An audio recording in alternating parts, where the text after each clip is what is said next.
থেকে ডাক দাও আল্লাহ আল্লাহ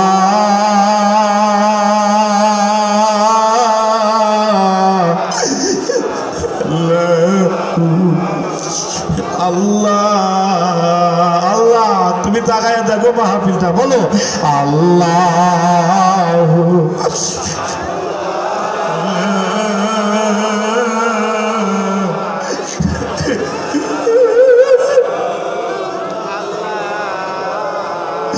যুবকরা ডাক দাও আল্লাহ আল্লাহ।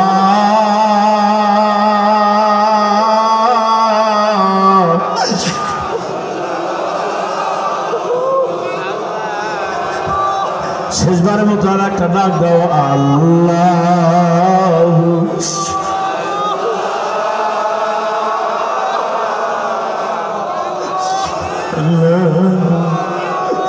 আল্লাহ। হুজুর ওয়াজ করে এইভাবে ডাকেন কে? হুজুর ওয়াজ করে এইভাবে ডাকেন কে? আপনাকে তো ওয়াজ করার জন্য নিয়ে আসছি, হুজুর আপনি ডাকেন কে? কেমনে মজা এই ডাকের মধ্যে, কি মজা এই ডাকে, কি মজা রে বাবা বুঝবা।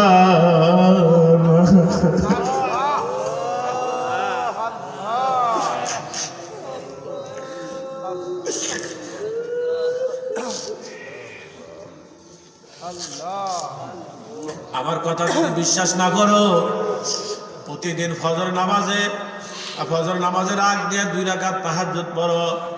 তাহাজ্জুদ পড়িয়া যায় নামাজে বসিয়া একা একা উপর দিকে তাকায় এইভাবে ডাক দাও। ডাকতে গিয়ে যদি চোখ দিয়ে পানি ধরে, তাহলে মনে করিয়া তোমার হাতের উপর আমার মাওলা এখানে হাত রাখছে। বলে আমি মজা পাইছি কবে থেকে। আমার একটা ছোট বিটি আছে, ওর নাম হলো রুহামা। ওর মা সকালবেলা উঠান ঝাড়ু দেয়, আর মেয়েটা পিছনে পিছনে ঘুরে আর গাও মা আমারে ফল দাও। ওর মা কয় দেরি করো, কিন্তু ওর এই ধৈর্যটাই মানতেছে না। ওর মাও দিচ্ছে না, আমি দেখতেছি। হঠাৎ করে আমার মেয়েটা মা কয়া ডাক দিয়ে মাটির ভিতরে একটা গোড় দিছে। আমি এখন দেখলাম ওর মা ওকে কোলের মধ্যে উঠাই আনিয়া কাপড়ের আসলে পিঠ মুচ্ছে দিয়ে গাও মা চলো যাই, তোমারে আমি ফল দিচ্ছি মা। তখন আমার দিলের মধ্যে উদয় হইল, হাই রে আমার বেটি একবার মা কয়া মারে কাছে পাইল, মার কোলে উঠলো। ওর মা ওর গায়ের ময়লাগুলি কাপড়ের আসল দিয়ে মুছিয়াও দিল। আমি যদি এইভাবে গভীর রাতে কইতে পারতাম, ওরে মাওলা আমার গুনাহ হইছে রে মাওলা, আমার মাফ কইরা দাও। আমার মাওলা বুঝি আমার এইভাবে কোলে উঠাইয়া নিত, কোলে উঠাইয়া নিয়ে মাওলার কুদরতি আসল দিয়া বুঝি আমার গুনাহগুলি মুইছা দিত।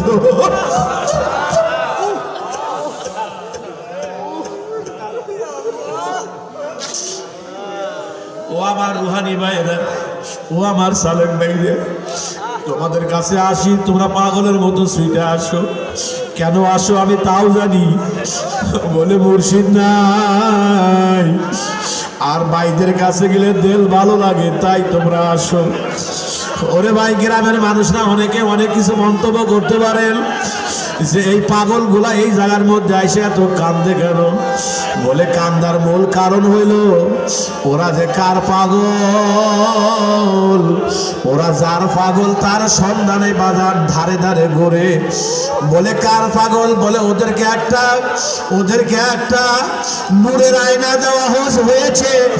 ওই আয়নার মধ্যে দাঁড়াইলে যেমন তোমার আমার চেহারা দেখা যায়, ঠিক ওদের মুর্শিদ ওদেরকে একটা নুরানি আয়না দিয়েছে। ওই আয়নার ভিতরে যখন তাকায় তখন দেখতে পায় ফাইনামা তুআল্লু ফাসাম্মা ওয়াজহুল্লাহ।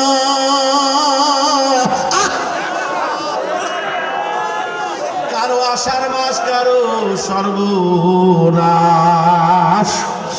বাজার ওদেরকে মুর্শিদ একটা রুহানি আয়না দিছে। ওই আয়নার দিকে যখন তাকায় তখন ওরা দেখতে পায় আলাম তাআলাম বিআন্নাল্লাহ ইয়ারা। ওদের মুর্শিদ ওদেরকে একটা আয়না দিয়েছেন, ওই আয়নার ভিতরে যখন তাকায় তখন ওরা দেখতে পায় ফাইনামা তুআল্লু ফাসাম্মা ওয়াজহুল্লাহ। ওই আয়নার দিকে যখন তাকায় তখন তোরা দেখতে পায় অফি আনফুসিকুম আফালা তুবসিরুন। আল্লাহ কারে কই আর কারে বুঝাই বলাও জানা সহজ হয় না। আমার মনে হয় পুরাটা মাহফিল এখন আল্লাহর দরবারে কবুল হইয়া যাইতেছে, পুরাটা মাহফিল এখন কবুল হইতেছে। মনে হয় দোয়া করলে এখন দোয়া কবুল হইয়া যাবে। 1 মিনিটের জন্য একটা দোয়া করবো রে বাবা, 1 মিনিটের জন্য একটা মোনাজাত করবো। আল্লাহুম্মা আমিন। বাবা চোখ বন্ধ কর, মাথা খানা নত কর, কেউ কারোর দিকে তাকাস না। ও ঘরের মেয়েরা তোমরাও কাঁদো, ও মায়েরা তোমরাও কাঁদো। যেই স্বামীর ঘরে লাল শাড়ি পরিয়া ঢুকছিলা, ওই ঘর থেকে তোমাকে সাদা কাপড় পরাইয়া বার করবে। জবাব দিবা না। আল্লাহ বাজান তোমরাও কাঁদো। বলে হুজুর এত কাঁদা লাগবে কেন? বলে এমন একটা দিন আসবে যেই দিন তুমি লাশ হয়ে ঘরে পড়িয়া থাকবা। তোমার আমার লাশ কাটা যেদিন খাটের নিচে নামাইয়া ফালাইবে, কেউ দৌড়াইয়া যাবে বাঁশ কাটার জন্য, আবার কেউ বা যাবে বড়র পাতা দিয়ে পানি গরম করার জন্য, আবার কেউ বা দৌড়াইয়া যাবে বাজারে কাপড়ের কাপড় কেনার জন্য, আবার কেউ বা যাবে কবর খনন করার জন্য, কেউ বা ঘরের সামনে একটা কালো মুসুরি টানাইয়া ফালাইবে।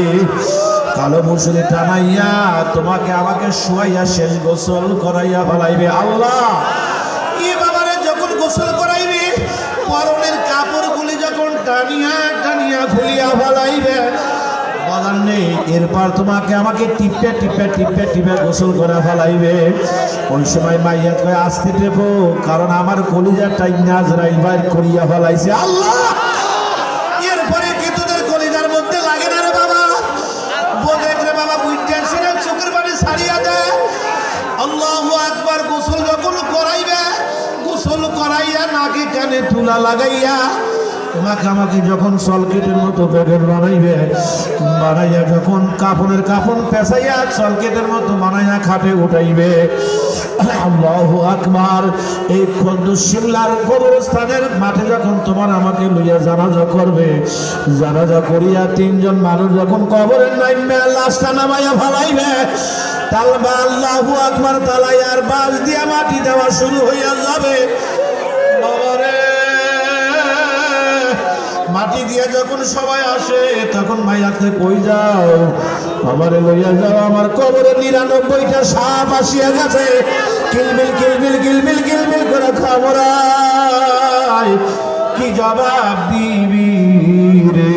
আল্লাহ আল্লাহ তোমার এই বান্দাদেরকে দেখে কি এখন তোমার ভালো লাগতেছে না?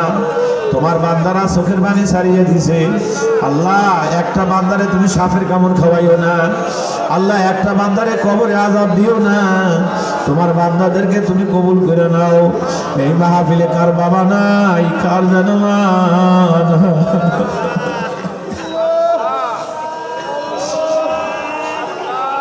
وارحمنا معهم برحمتك يا أرحم الراحمين.